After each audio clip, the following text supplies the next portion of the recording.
Assalamualaikum warahmatullahi wabarakatuh.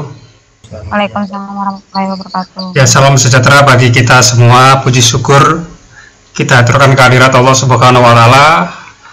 Hari ini kita bisa mengikuti lagi kegiatan tutorial web untuk sesi yang keempat. Diharapkan kepada mahasiswa sudah menyiapkan segala sesuatunya, sudah tune in di depan laptopnya semua dengan membuka suara dan kameranya, sehingga ketika nanti dipanggil langsung merespon. Oke, sebelum masuk ke topik yang baru, saya akan panggil dulu nama-nama dari mahasiswa semua. Saya mulai dari Ibu Afni Apriani. Hadir, Pak. Oke, Pak Syahrani. Syahrani hadir, Pak. Bapak Jefrin, Pak, hadir. Pak Jefrin hadir ya. Oke, sudah tersimpan attendance list-nya ya. Saya akan coba mereview terkait dengan tugas. Oke, ada 25. Oke, minggu kemarin kita sudah membahas tentang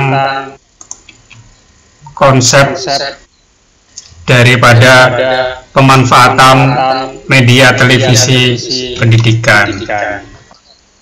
Jadi metode penyiaran TV itu ada dua metode. Yang pertama adalah terestrial. Terestrial ini seperti yang kita tonton di TV kuno kita ya, TV biasa. Menggunakan antena parabola, menggunakan TV kabel, menggunakan antena UHF atau VHF. Itu metode yang terestrial. Dan yang kedua adalah metode streaming atau digital. Contohnya tadi yang disebutkan oleh Pak Abdullah, yang metode streaming atau digital. Nah, aplikasi yang kemarin sudah kita praktekkan adalah StreamYard. Hari ini kita akan mencoba menggunakan aplikasi yang lain. Nanti silakan dipilih, kira-kira Anda lebih nyaman, lebih merasa mudah menggunakan yang mana untuk membuat siaran pendidikan untuk siswanya. Nah, terkait dengan itu ada tugas juga untuk kalian di tugas 2 ya, usahakan sebelum pertemuan 5 itu sudah ada yang dikumpul. Jadi kalian membuat tim siaran. Tim siaran ini tentukan dari kalian, buatlah 3-4 kelompok. Siapa yang akan nanti menyampaikan materi, siapa yang akan nanti menjadi moderator, dan siapa yang nanti membuat poster atau flyer pengumuman informasi jam sekian akan kita siaran, dan siapa juga nanti yang melakukan streaming atau sebagai operator streamingnya. Nah, tim itu nanti bekerja bersama-sama. Nanti tugasnya itu hasil rekaman kita siaran itu nanti dikirim ke tugas 2. Walaupun rekamannya sama nggak apa-apa, tapi nanti harus di channel masing-masing. Materinya apa? Materi sesuai dengan modul yang dibuat ya, nggak apa-apa ya. Kalian kan sudah membuat PowerPoint yang sudah dikumpul, boleh nanti materinya seputar itu, enggak apa-apa. Seputar mata pelajaran yang diajarkan di sekolah juga boleh. Nah, hari ini kita akan coba praktek dengan menggunakan aplikasi yang lain. Coba saya minta dari salah satu mahasiswa untuk share screen. Akan saya bantu untuk demo bagaimana membuat streaming atau rekaman dari kegiatan nanti. Nanti kegiatannya boleh jadi tetap pakai Microsoft Teams. Ya, kegiatannya tetap Microsoft Teams tetap. Tapi bagaimana di Microsoft Teams ini nanti kita live-kan ke YouTube. Bagaimana di Microsoft Teams ini nanti kita rekam ya. Bisa kita rekam, boleh. Kalau direkam nanti bisa diedit, dipotong-potong. Kalau di live-kan nanti bagaimana juga metodenya. Oke, saya minta dari peserta untuk share screen, buka tab baru di browser. Oke, kita akan mengunduh sebuah aplikasi yang freeware, gratisan ya, tidak menggunakan crack, namanya OBS, Open Broadcast Software. Oke, muncul paling atas OBS.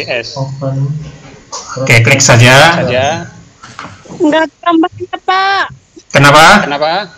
Enggak terlihat di layar, Pak. Ada, di sini ada sih. Oh, saya enggak ada, Pak. Kemana yang lain? Ada, Pak. Ada, berarti komputernya mungkin jaringannya lambat sehingga lambat menerima tampilan layarnya. Oh ya, Pak. Sudah muncul ya. Nah, itu ada pilihan, ada Windows, Mac OS atau Linux. Karena komputernya Pak Im Windows, maka dipilih yang Windows, Pak. Ya, sistem operasinya Windows. Usahakan Windows 8 ke atas ya. 8.1 boleh, Windows 10 juga bagus. Oke, kita download. Untuk mendownload ini biasanya memakan waktu 1 menit kalau internetnya cepat. Ini nomornya punya Pak Im perlu waktu 5 menit. 5 menit kita download. Oke. Yang lain langsung mengikuti juga ya, supaya Anda bingung langkah-langkahnya. Oke, itu klik 2 kali itu yang OBS Studio. Oke, tekan tombol next. Oke, tekan install. Tunggu sampai 100% progresnya. Oke, sedikit lagi tekan finish, Pak. Launch dan finish. Oke. Ini ya, nanti akan ada muncul di layar desktop komputer Bapak Ibu. Ada lingkaran kecil warna hitam ini ya, klik. Oke, kita ditawarin apa itu langsung melakukan sesuatu, cancel dulu Pak. Cancel aja. Oke, batal aja. Kita langsung ditawari seperti itu ya. Oke, sekarang Pak Im kita lihat interface-nya ya.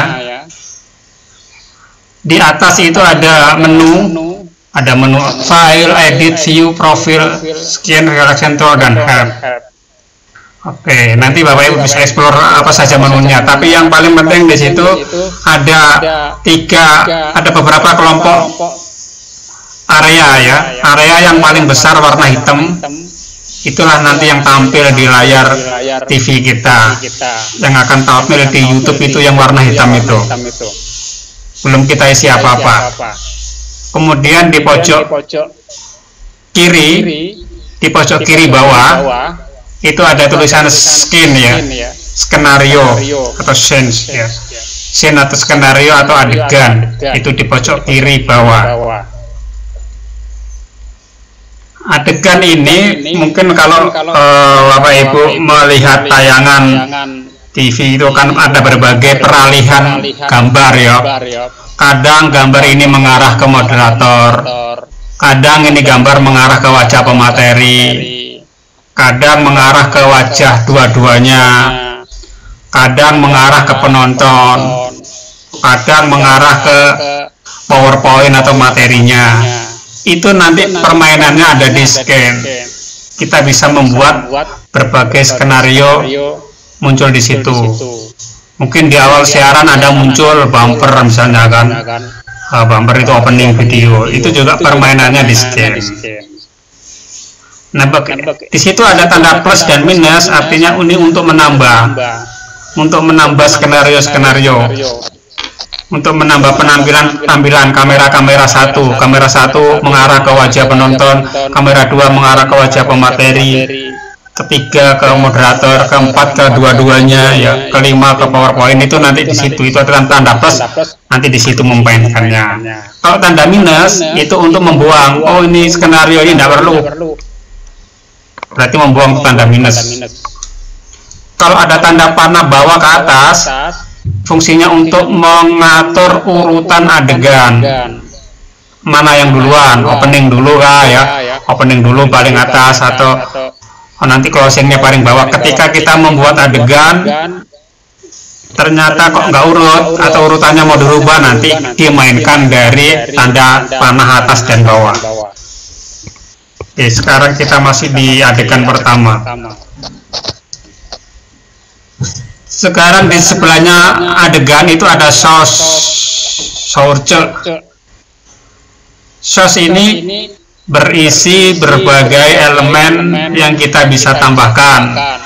Elemennya apa? Misalnya wajah atau kamera video kita. Wajah kita nanti tampil di situ. Elemennya apa lagi? PowerPoint kita nanti tampil di situ. Ada elemen apa lagi? Nanti tulisan, identitas nama kita atau nama acaranya juga tampil di situ bisa. Elemen animasi, elemen lain-lain itu nanti ditambahkan di bagian source. Kemudian di bawah sampingnya lagi ada elemen audio mixer. Ya, jadi secara standar OBS ini akan merekam suara yang berasal dari ucapan kita lewat mulut kita maupun suara yang berasal dari komputer. Mungkin komputer ada bunyi tik, WA masuk, tik punya keluar, akan terekam juga. Atau mungkin sedang nonton YouTube, terekam juga. Ini ada suara desktop audio, itu nanti suara dari komputer. Kalau suara mic out, itu suara dari yang kita ucapkan. Audio ya. Kemudian itu bisa dimatikan dan dihidupkan tergantung kebutuhan nanti. Kemudian di kelompok yang lain itu ada transition. Transition ini fungsinya untuk peralihan antara adegan. Tadi kan ini koneksi dengan skenario ya, skenario 1, 2, 3. Kalau nanti dimainkan secara berurutan atau gantian, maka ada perubahannya, itu ada transisinya seperti di PowerPoint ya. Transisinya ada yang melayang-layang, ada yang mengusap dan lain-lain. Dan kontrol yang paling penting adalah bagian pojok kanan, itu kelompok kontrol. Kelompok kontrol ada yang namanya start streaming. Start streaming itu nanti kalau kita mau connect ke YouTube secara real time bisa ditonton dari YouTube pada jam dan waktu yang sama. Nanti ada settingan-settingan lebih lanjut. Kemudian start recording, ini rekaman. Nah, barangkali ini kita buat rekaman dulu deh gitu kan, karena masih latihan, takutnya ada salah-salah. Boleh Bapak Ibu recording dulu baru nanti dipotong-potong. Cuman motong-motongnya menggunakan aplikasi yang lain ya, tidak bisa menggunakan aplikasi ini. Aplikasi ini untuk produksi rekaman video, untuk ngedit setelah misalnya kok tadi ada yang salah di bagian ini ya dipotong dengan aplikasi yang lain. Makanya usahakan kalau kita rekaman dengan aplikasi ini betul-betul ready, tidak ada salah-salah gitu ya. Kemudian ada lagi interface di bawahnya, itu virtual kamera. Kalau Bapak Ibu nge-zoom atau Google Meet atau Microsoft Teams seperti ini ya, ini bisa dijadikan kamera ya. Nanti kameranya kamera OBS, tapi harus dipercantik dulu OBS-nya sehingga tampilannya lebih bagus. Dijadikan virtual kamera.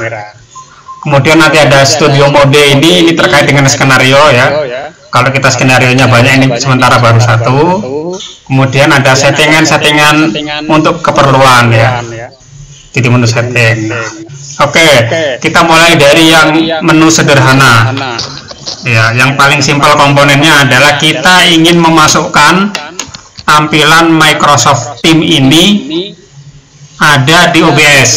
Ya, tampilan Microsoft Teams ada di OBS. Coba diklik tanda plus Pak di bagian source. Ada tanda plus di bagian source, yaitu ditekan Pak. Ya, Windows Capture.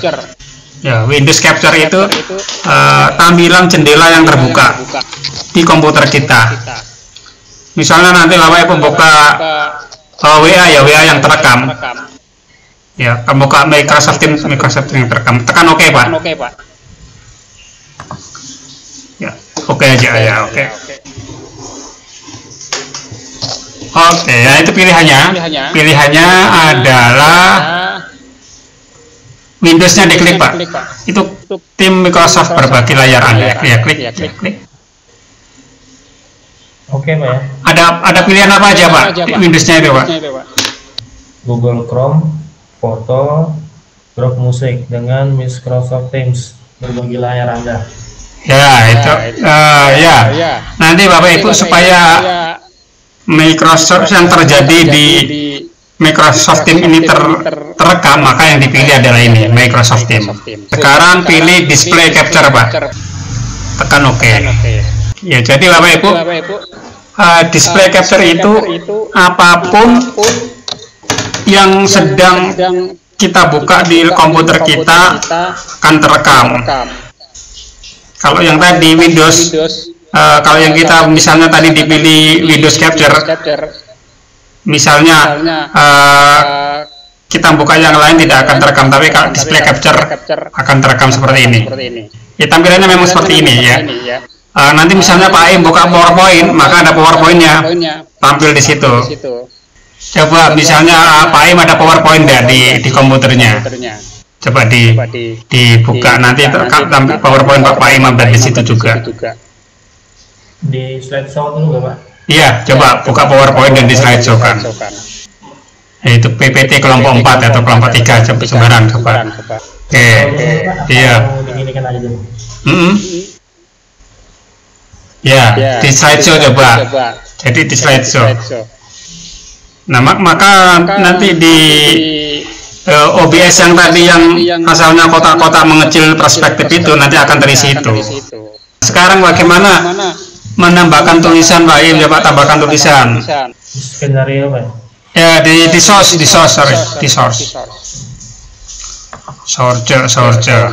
Source tanda plus pilih teks GDI. Ketikkan Pak Im.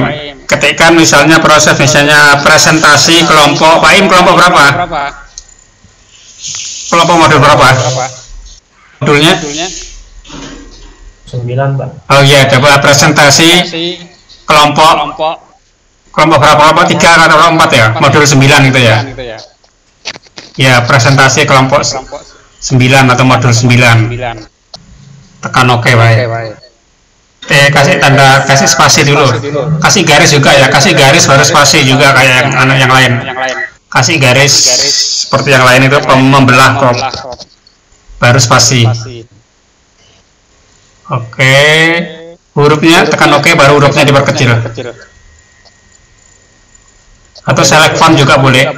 Select font, pilih hurufnya sekitar 40 ya.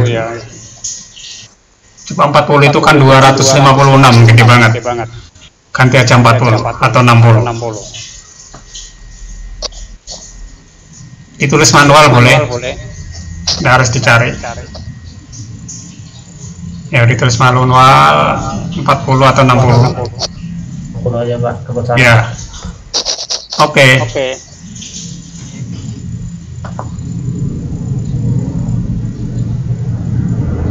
Oke, tekan OK lagi.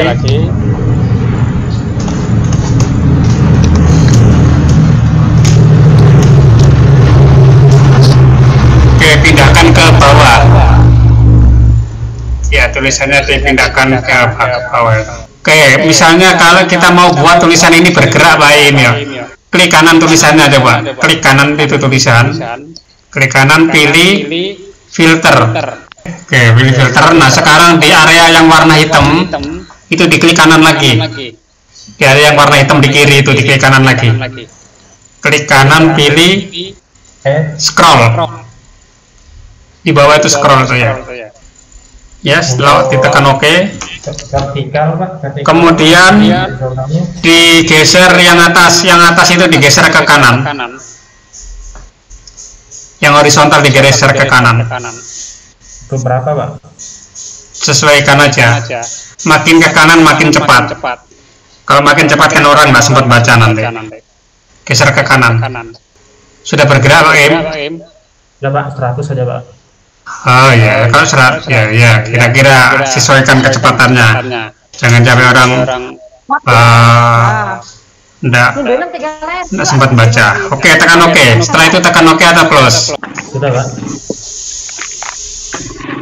Oke, ya sudah bergerak kan ya? Sudah Pak. Nah, jadi nanti prinsip kerjanya seperti itu ya. Jadi katakanlah nanti siapa yang share screen, nanti siapa yang menjadi moderator, siapa operatornya ya misalnya, baru direkam. Kira-kira maunya nanti rekaman atau langsung live YouTube? Kira-kira mau rekaman dulu atau live YouTube? Kalau rekaman berarti tekan record. Bisa ya, kita coba dulu Kak Baim cara mengupload video yang barusan tadi, nanti dihapus lagi boleh? Ya Pak, boleh dibimbing Pak. Boleh, coba buka tab YouTube-nya. Buka tab YouTube-nya. Buka tab baru di Windows. Di Google Chrome. Ya, buka YouTube. Pilih tanda plus. Ya, pilih tanda plus itu. Tanda plus gambar handycam. Gambar handycam tanda plus itu. Sampingnya titik-titik 9. Oke, ya klik. Pilih upload. Ya, pilih upload video. Ya, pilih upload video saja karena rekaman ya. Kalau live streaming tadi punya Pak Im nunggu 1 kali 24 jam. Kita upload aja nggak apa-apa. Tekan lanjutkan. Pilih filenya. Ya, pilih file yang rekaman tadi. Ada di video ya. Sembarang yang kedua yang dari saya presentasi juga boleh ya. Ya, tekan open. Judulnya Pak. Oke, judulnya nanti sesuaikan, misalnya presentasi kelompok 9. Oke, sudah diketik judulnya. Tagar ini bisa kita berikan tanda Pak Im sebetulnya. Kita bisa tanda tagar, misalnya tagar to web, Pokjar, Mela atau misalnya atau to web materi apa gitu ya. Tekan tombol berikutnya. Gulung ke bawah dulu, gulung ke bawah dulu sebelum tekan tombol berikutnya. Dan tanda tagar itu nanti jangan ada spasi. Fungsinya untuk mengelompokkan video-video yang sama. Gulung bawah lagi. Terus lagi. Oke, nah thumbnailnya ini nanti Bapak Ibu harus bikin flyer atau poster. Ya, pakai PowerPoint bisa, posternya nanti siapa sebagai pemateri, sebagai moderator siapa itu nanti di upload di thumbnailnya nanti, karena sekarang belum ya nggak usah. Kemudian gulung bawah lagi, ya. Playlist itu nanti kalau kita punya video udah banyak perlu dikelompokkan menjadi playlist. Kalau videonya belum banyak nggak usah, nggak apa-apa. Gulung lagi terus. Oke, terus lagi. Terus ya.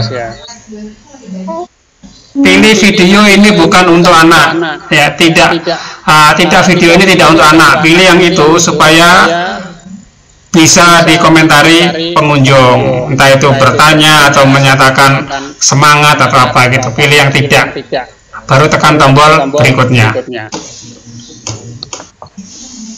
Kita tekan tombol berikutnya, tekan tombol berikutnya lagi, tekan tombol berikutnya. Pemeriksaan Pak. Gulung bawah lagi ya, nggak apa-apa. Tekan tombol berikutnya lagi. Oke. Visibilitas. Pilih yang publik. Ya, pilih yang publik ya. Sudah Pak. Ya, baru itu tekan simpan ya, simpan atau copy. Jadwalkan ini maksudnya apa Pak? Kenapa? Jadwal. Oh ya, nggak usah dijadwalkan, langsung begitu udah diupload langsung bisa ditonton orang. Kalau itu kan dijadwalkan, sudah diupload tapi nanti bisa ditonton orang seminggu kemudian gitu kan maksudnya. Langsung publik aja, nggak usah dijadwalkan. Langsung publik dan simpan. Oke, nah setelah selesai, Pak Im bisa klik itu, bisa klik Coba dibuka hasilnya ya. Nanti yang di share ke LMS adalah alamat YouTube-nya, alamat video ini. Di situ kan ada menu link video Pak ya. Di pojok kanan bawah atas itu ada link video itu ya. Atau yang sudah tampil ini tekan tombol share atau bagi. Tekan tombol share atau bagi. Ya bagikan itu ya. Tekan tombol bagikan, tapi harus publik ya, jangan kalau pribadi ini nanti saya nggak bisa meriksa gitu kan. Ya ini salin. Silakan ini nanti disalin di Microsoft Word boleh, di Notepad boleh, baru dikirim ke LMS. Nanti disalin di Microsoft Word atau Notepad.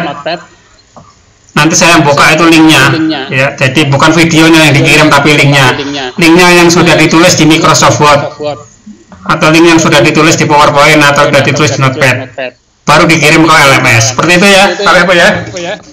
Oke, waktu kita sudah lewat ini 5 menit. Ada pertanyaan sebelum kita akhiri sesi ini?